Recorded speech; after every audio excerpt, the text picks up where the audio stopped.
Hello, students.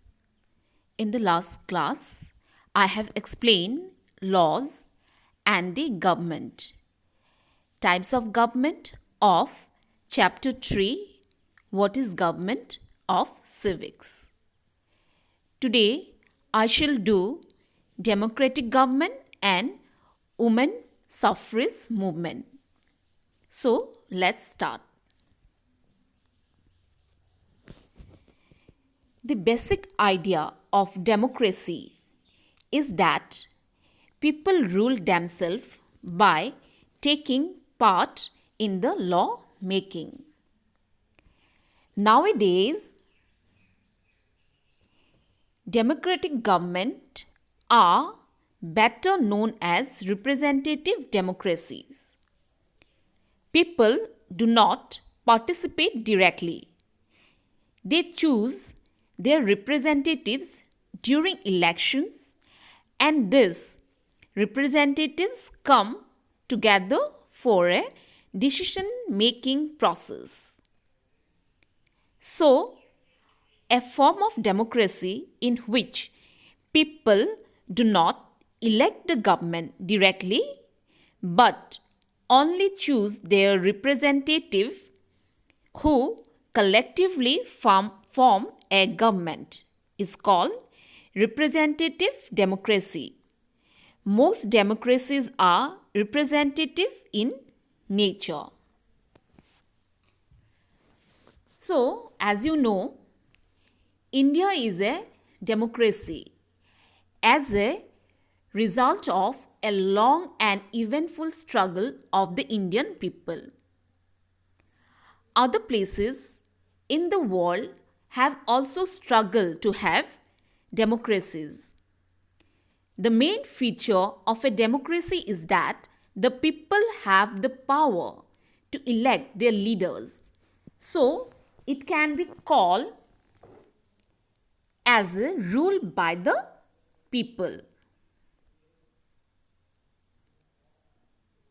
The basic idea is that people rule themselves by participating in the making of these rules. So, democratic governments are also usually referred to as representative democracy, in which people do not participate directly but instead choose their representative through an election process. This representative meet and make decisions for the entire population. And meanwhile, a government cannot call itself democratic unless it allows what is known as universal adult franchise, where all the adults in the country are allowed to vote. However, it is not always like this.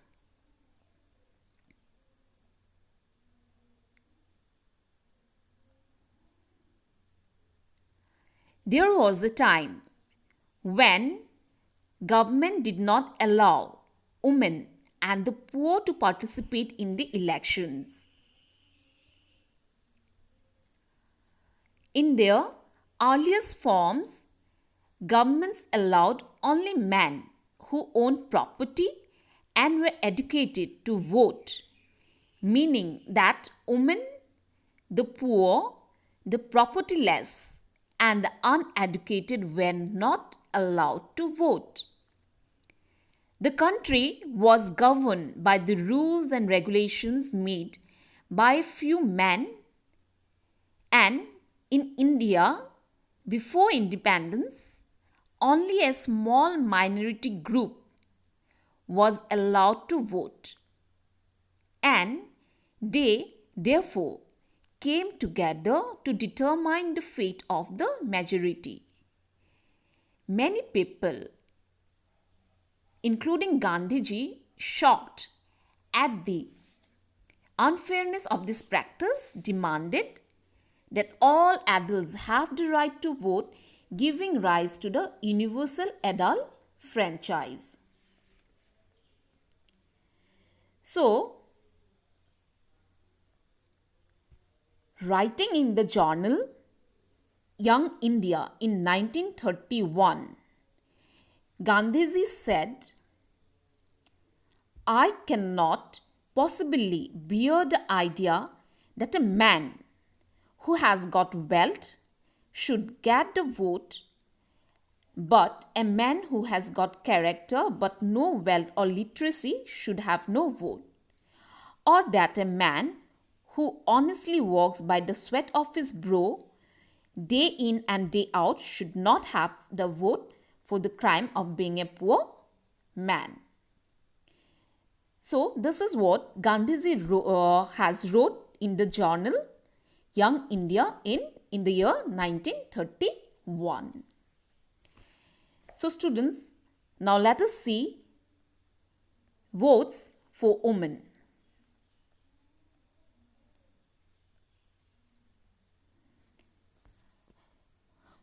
So, the government has not willingly shared power anywhere in the world.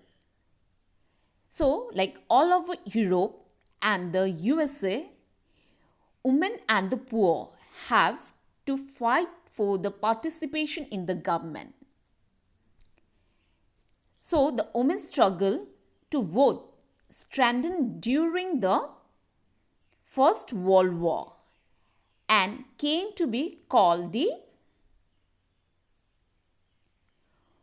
Women Suffrage Movement.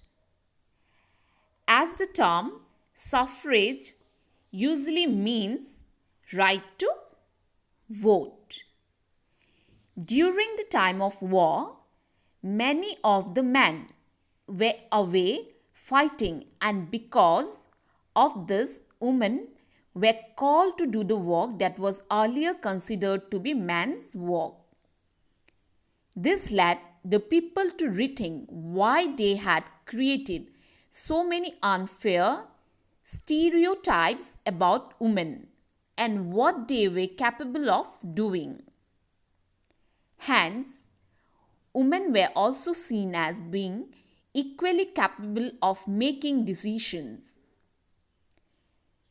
The suffragists demanded the right to vote for all women and to get their demands heard. They chained themselves to railings in public places. Many suffragists were imprisoned and went on hunger strikes and had to be fed by force. American women got the right to vote in 1920, while women in the UK got to vote on the same term as men, but some years later, that is in 1928. So, this is how the women in worldwide, that is in the European countries, how they struggle for their right to vote. So students, here we have come to the end of the chapter. Hope my explanation will be helpful for you all. Here I conclude. Thank you.